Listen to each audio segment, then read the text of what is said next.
Как грамотно и эффективно войти в рынок? Начинающий бизнесмен Владислав Алексеев в поисках ответа пришел на стартап-тур. Бывший биолог решил с друзьями разработать устройство, которое усилит естественную способность человека к регенерации.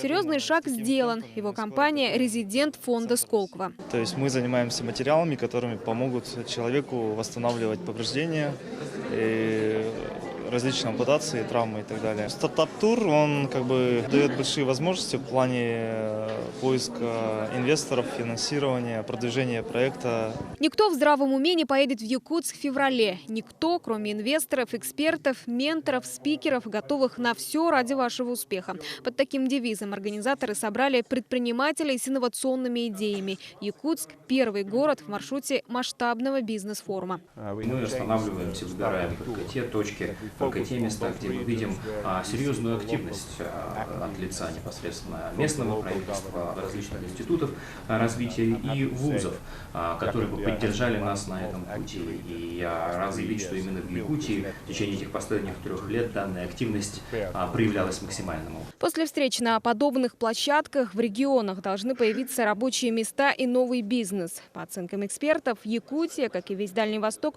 удачно села в поезд Сколково. Уже несколько проектов из Якутска являются резидентами фонда Сколково. Мы ждем любые проекты, которые укладываются в те отрасли, которые Сколково поддерживает. Это IT-технологии, биомедицина, энергоэффективные технологии, космос, телекоммуникации, сельское хозяйство. Одна из главных задач проекта Open Innovation Startup Tour – популяризация технологического предпринимательства, в основе которого лежит наукоемкая идея.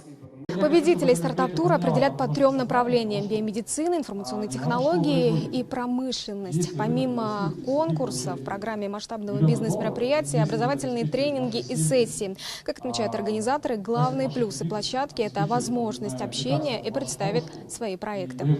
Айна Винокурова, Александр Томский, Иларион Федоров, Вести, Якутск.